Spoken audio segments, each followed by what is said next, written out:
ആലോചിച്ച് നോക്കി. നിങ്ങളെ കുത്തുബിയ്യത്ത് പ്രവാചകൻ പഠിപ്പിച്ചതാണോ? ഈ മൗലിദ് പ്രവാചകൻ പഠിപ്പിച്ചതാണോ? എന്താ റാത്തീബുകളും കുത്തുബിയ്യത്ത് കുത്തറാത്തീബുകളും മുഴുവനും അതൊന്നും പ്രവാചകൻ പഠിപ്പിച്ചതല്ല. മാത്രമല്ല, ഈ ഒരു സമർത്ഥക്കാരും ഒരു മുഫത്തിഷായിരുന്നു എന്നല്ല ഞാൻ സൂചിപ്പിക്കട്ടെ. ഈ ഒരു സമർത്ഥക്കാരൻ മദ്രസ കുട്ടികളെ പഠിപ്പിക്കുന്ന ഒട്ടേറെ ദിക്റുകളും പ്രാർത്ഥനകളും പ്രവാചകൻ സല്ലല്ലാഹു അലൈഹി വസല്ലമ പഠിപ്പിച്ചതല്ല എന്ന് മാത്രമല്ല, ഷാഫി മദ്ഹബിൽ പോലും നിങ്ങൾക്ക് അതിന്റെ പ്രമാണം കണ്ടെത്താൻ സാധ്യമല്ല.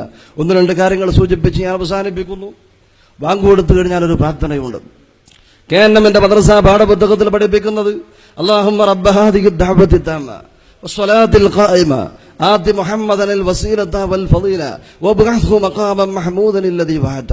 അത്രയുള്ളൂ ഹദീസിൽ. സമർത്ഥകാരൻ പഠിപ്പിക്കുന്നതിൽ വദ്ദറജത്തുർ റഫീയത കാണാം. വർസുഖനാ ശഫാഅത്തുഹു യൗമൽ ഖിയാമത്തി ഇന്നക ലാ തുഖ്ലിഫുൽ മിയാദ് എന്ന് കാണാം. ഞാൻ ചോദിക്കട്ടെ പ്രിയപ്പെട്ട മുസ്ലിയാക്കന്മാരെ, പള്ളി ദർസ് ഓതി പഠിപ്പിക്കുമ്പോൾ നിങ്ങൾ മദ്രസയിൽ പഠിപ്പിക്കുന്ന ഈ പ്രാർത്ഥന ഫത്ഹുൽ മുഈനിലുണ്ടോ? ബഹുമാനപ്പെട്ട നബവി ഇമാമിന്റെ അദ്കാറിലുണ്ടോ? ഇബ്നു ഹജറിന്റെ തുഹ്ഫയിലുണ്ടോ? ഇമാം റംലിയുടെ നിഹായയിലുണ്ടോ? മുഗ്നിൽ മുഹ്താജിലുണ്ടോ? അസ്നൽ മതാരിബിലുണ്ടോ? ബുസൈരിമി അൽ ഖതീബിലുണ്ടോ? ബുസൈരിമി അൽ മൻഹജിലുണ്ടോ? ഷാഫി മദ്ഹബിലെ പ്രാമാണികമായ ഒരു കിതാബിലും ഇല്ലാത്ത പ്രാർത്ഥനയാണ് നിങ്ങൾ മദ്രസയിൽ പഠിപ്പിക്കുന്നത് എന്ന് ധൈര്യസമേതം പറയാൻ ഞാൻ ആഗ്രഹിക്കുന്നു. ഉളൂവിന്റെ ആരംഭത്തിൽ നിങ്ങളുടെ പ്രാർത്ഥനയുണ്ട്. അഷ്ഹദു അല്ലാ ഇലാഹ ഇല്ലല്ലാഹ് വ അഷ്ഹദു അന്ന മുഹമ്മദർ റസൂലുള്ളാഹ് വഅഷ്ഹദു അന്ന മുഹമ്മദൻ അബ്ദുഹു വറസൂലുഹു അൽഹംദുലില്ലാഹില്ലദീ ജഅലൽ മാ തഹൂറ. മുജാഹിദ് പാഠപുസ്തകത്തിൽ പഠിപ്പിക്കുന്നത് ബിസ്മി ചൊല്ലിക്കൊണ്ട് ഉളൂ ആരംഭിക്കണമെന്നാണ്.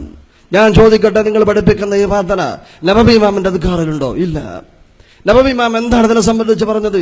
ഖാല ബഅദു അസ്ഹാബിനാ ഹുവ അശ്ശൈഖ് അബുൽ ഫത്ഹ് അൻ-നസ്റുൽ മുഖദ്ദസ് അസ്-സാഹിദ് എന്ന് പറയുന്ന ഒരു പണ്ഡിതൻ പറഞ്ഞു, വുളൂവിന്റെ ആരംഭത്തിൽ ബിസ്മി കഴിഞ്ഞിട്ട് ഷഹാദത്ത് കലിമ ചൊല്ലണം.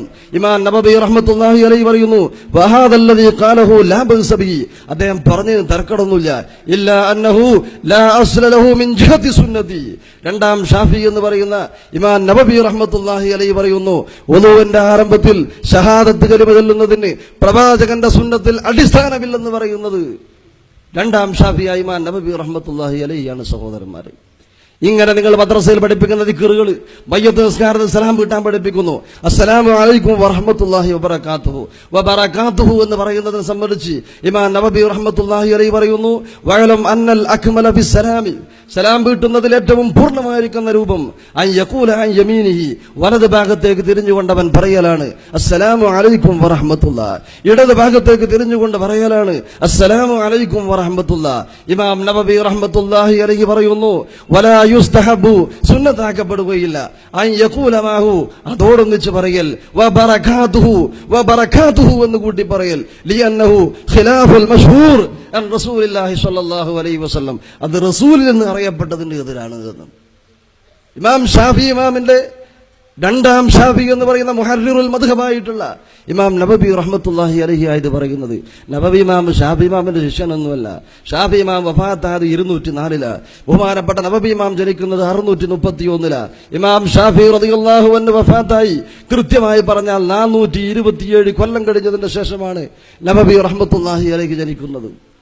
ഈ ഷാഫി മദ്ഹബിലെ കിതാബുകൾ നിങ്ങൾ അവലംബമാക്കുകയാണ്. ഖുർആനും ഹദീസും ഏതായാലും കേൾക്കില്ല. നിങ്ങൾക്ക് ഷാഫി മദ്ഹബില്ല, നിങ്ങൾക്ക് മാഫി മദ്ഹബ. അതുകൊണ്ട് ഷാഫി മദ്ഹബ് നിങ്ങൾ അംഗീകരിക്കുകയാണെങ്കിൽ മുജാഹിദ് പ്രസ്ഥാനത്തിലേക്ക് വരേണ്ടി വരും. ഞാൻ അവസാനിപ്പിക്കുന്നു.